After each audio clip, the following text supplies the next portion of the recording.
Jesús en soledad. Así se titula esta obra del artista francés Christophe Baron. Todas las escenas tratan sobre los últimos momentos de la vida de Jesús antes de morir, relatando toda la historia en torno al tema de la soledad de Jesús.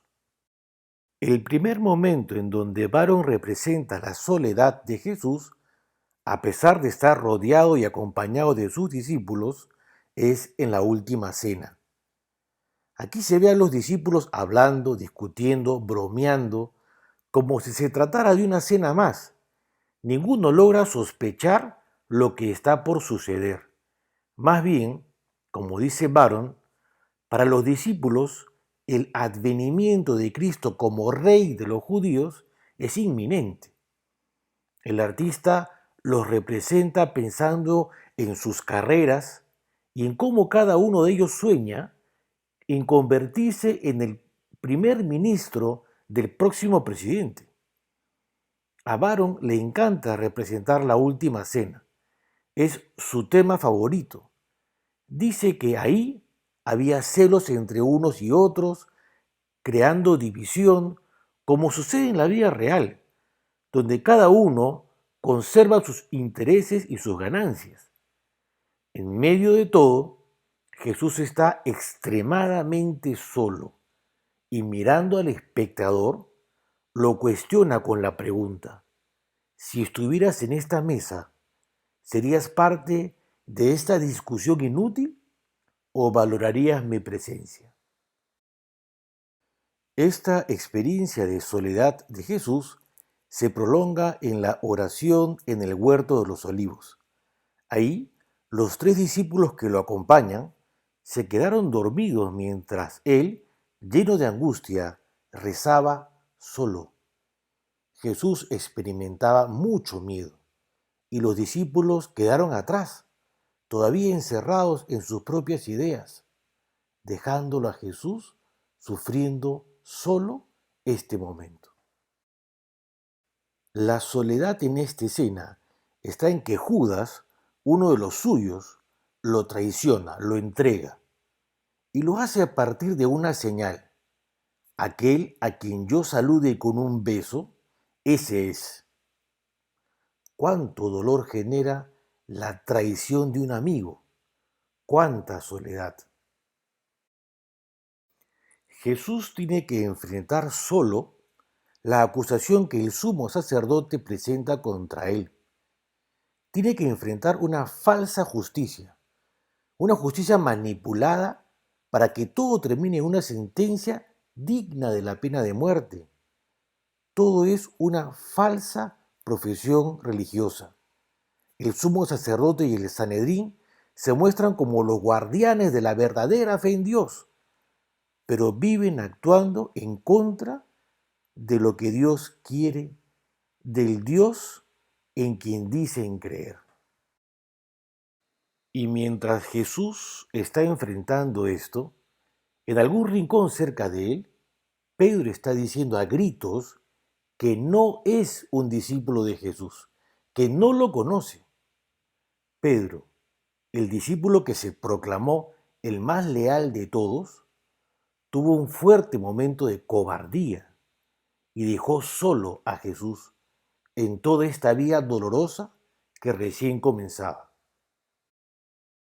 Jesús pasa de un tribunal religioso al tribunal civil romano. Poncio Pilato, al lado de Jesús, mira hacia afuera del cuadro, invitándonos a imaginar una multitud. Podemos visualizar en nuestra mente el griterío crucifícalo, crucifícalo. No hay una voz que se alce para defender a Jesús. Todo está contra él, está solo.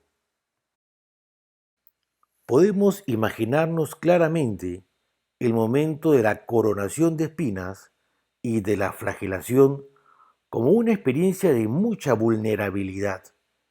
Estar a la merced de gente salvaje, de verdugos, de torturadores de cuerpos y de almas. Cuánta soledad la de Jesús al tener al lado corazones que odian, que han sepultado el amor. Después de tanto tormento, un hombre llamado Simón es obligado a cargar la cruz, una compañía forzada, pero al menos una pequeña compañía de alguien que lleva un poco la misma carga de Jesús, un pequeño consuelo en medio de tanta soledad y tormento. Y poco después, otro consuelo más. La Verónica aparece para limpiar su rostro y mostrarle su solidaridad y su compañía.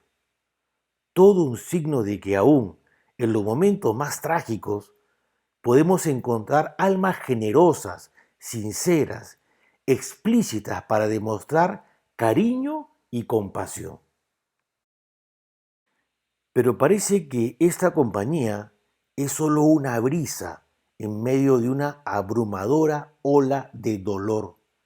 Jesús es clavado en la cruz como señal de condenado, como signo de persona despreciable, como merecedor de todo lo que está sufriendo.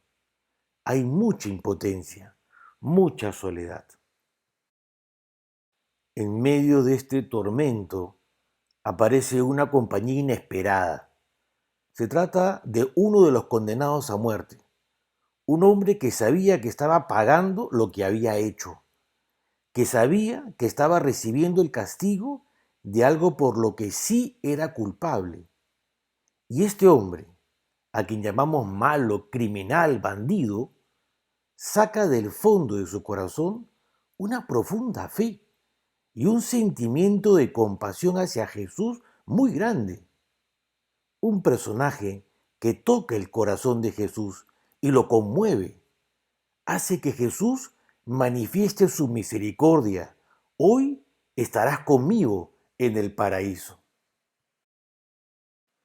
Y después de horas interminables de dolor, Jesús muere en la cruz. Sufrió un dolor que nadie podía cargar por él. Tuvo que llevar adelante él solo el enorme peso de la humanidad necesitada de salvación redentora. Pero hubo presencias en su camino que lo ayudaron, lo consolaron y fortalecieron.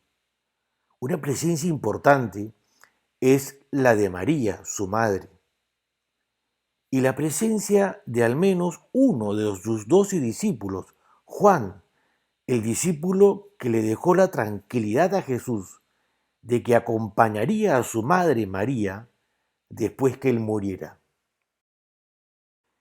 Ya Jesús en el sepulcro es el hombre que queda solo, enterrado, dejando un remesón en el pensamiento de sus seguidores. ¿Por qué tuvo que morir? ¿Morir para salvarnos? ¿Salvarnos de qué? Aquí queda la espera de pasar a una nueva etapa de comprensión. No podemos quedarnos simplemente en nuestras ideas. Jesús trajo un nuevo pensamiento, una nueva mirada. Seguimos siendo como los discípulos cuando todavía no entendían quién era Jesús.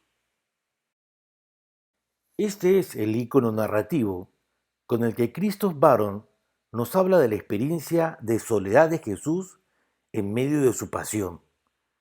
Una oportunidad no solo para apreciar una pintura, sino también para reflexionar, rezar y vivir nuevos pasos de cambio y conversión que podamos necesitar.